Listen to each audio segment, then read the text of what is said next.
It goes without saying, things are kind of hard in the United States currently. Harder than they have to be. The majority of us live paycheck to paycheck. We often find ourselves drowning in either rent or other monthly expenses, or otherwise struggling to make ends meet. And as a result of that, it can sometimes feel as though the unspoken social contract between the people and the government that will provide for the well-being of its citizens is being broken. And it's not as though the general public is completely confused or divided on this matter. The American people fall all over the political spectrum at home, don't get me wrong, but on an issue-by-issue basis, there are many areas we actually share broad agreement upon. 60% of us support stronger environmental laws to protect our living space. 75% of us support a raise in the minimum wage to $17 an hour, and 75% of us believe in equal pay for women. 70% of us believe healthcare is a human right for everyone, whether you're a Republican or a Democrat. Taxing the rich and corporations polls at 70% of the population. Considering all this, I've wondered what a new age economic bill of rights might look like.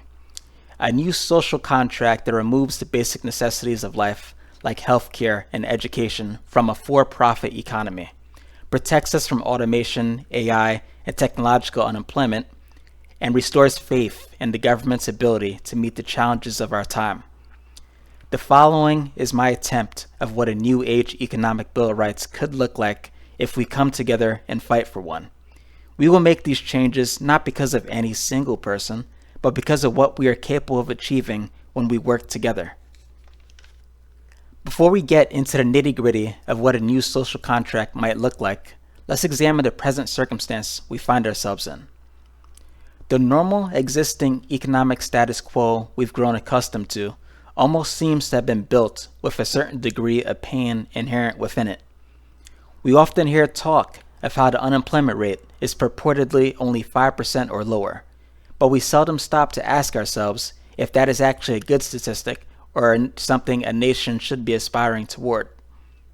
Having a system in which it's considered acceptable for 5% of the people to be unemployed leads to a situation in which workers are constantly in competition with one another.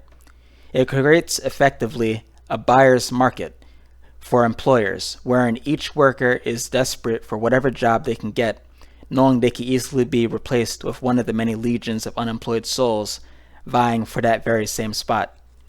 You combine this with the fact that there's no social safety net for the basics like food and water, and it makes workers desperate to land whatever they can get just to survive, taking less pay than the next guy to do so if necessary. And the ultimate result of this is we drag each other's wages down like crabs in a barrel, while also weakening each worker's individual job security. If we had a different system wherein there was a federal jobs guarantee, and each worker had the option of a baseline living wage job if they called up and asked for one, the situation would be flipped into a more worker-friendly paradigm. Now, every worker would basically have the equivalent of a competing job offer. They would be able to say, hey, if you don't pay me enough or give me these benefits, that's fine. I have this other job I can go to at any time. I have leverage. Essentially, instead of every worker competing with every other worker or job seeker and driving each other's conditions down in a buyer's market sort of way, we could have the government provide public option jobs that compete for your labor against traditional jobs provided by businesses and corporations.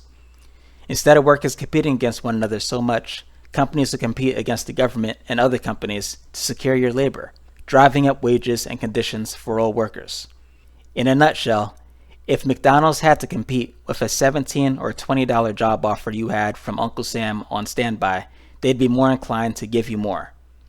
This isn't the most modern solution, but it would be a step in the right direction. Concerning education, as the world has advanced, a good education has become one of the dominant routes through which the general masses of the population can acquire some sense of stability and financial security. I'd argue it shouldn't have to be that way. The average person should be able to get by and live in dignity without needing an advanced medical or engineering education. And if you look back in recent history, this was actually the case. A single father or breadwinner could support his spouse and kids, sometimes with no advanced education required. But things have changed. In the system we have now, a higher education can almost feel mandatory, at least in the system we have right now. And that system is beginning to show some cracks. For starters, the average student loan borrower owes close to $40,000. The total student loan debt in the United States is over $1.5 trillion. There is an entire segment of the population out there that between rent and other cost of living expenses, they can't realistically ever pay off the amount of debt that they owe. Their student loan debt is basically just another monthly bill for life added to their expenses. And the thing is, this is a relatively new phenomenon. The previous generations didn't have to live with this burden. The Greatest Generation, which came out of World War II, had the GI Bill, which paid for tuition and provided a monthly stipend for living expenses.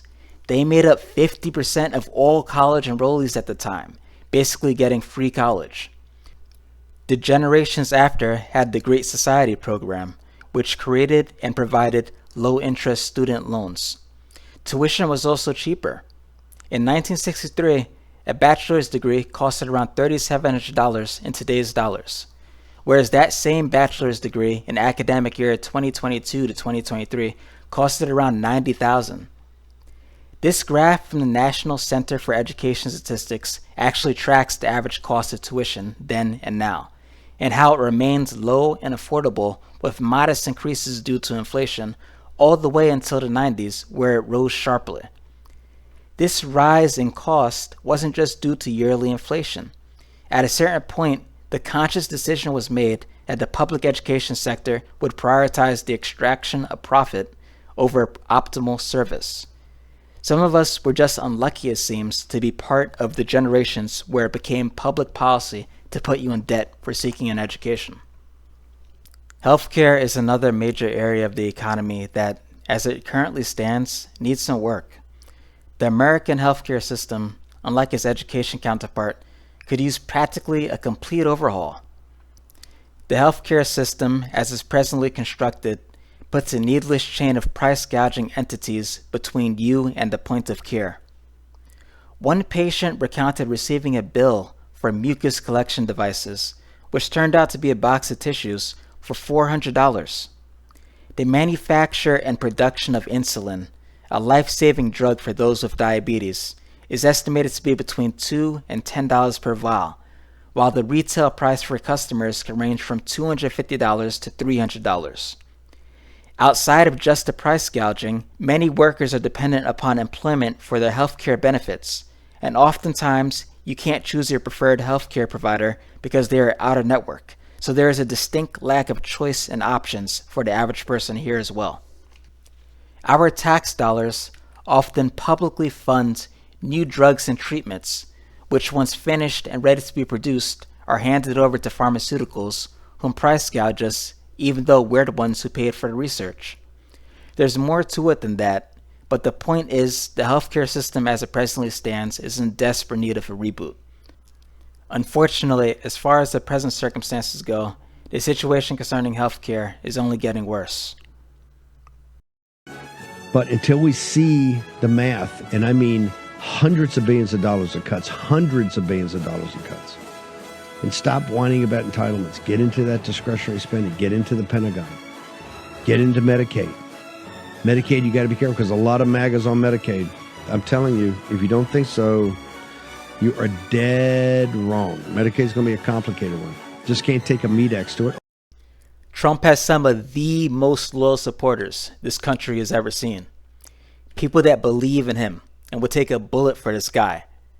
And yet in the big beautiful bill, there's over $800 billion in cuts to Medicaid, effectively gutting the program to the bone.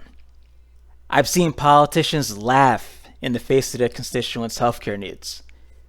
Things where we opt into every part of Medicaid that is not mandated by the federal government. Okay, wait. If dentures are not covered, then how do you chew? I'm just saying. Soup is good. Oh, these are the hard choices we have to make. And This is all to say we must be cognizant and can't remain blind to any of the challenges or the forces that seek to worsen our healthcare system that we do have. That's a brief overview and a frank reality of several dimensions of our present living circumstances.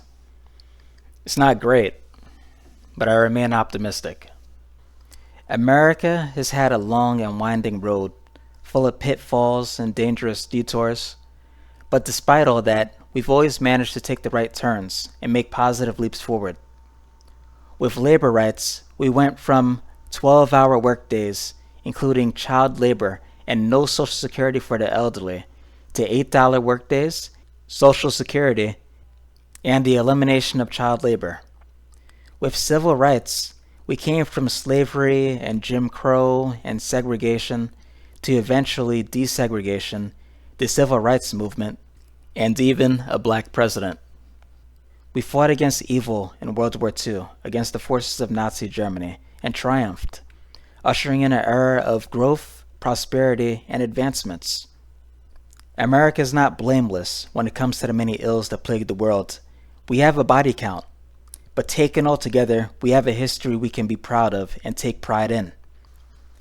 That all being said, we could still do better, and a part of doing better would be a new 21st century social contract.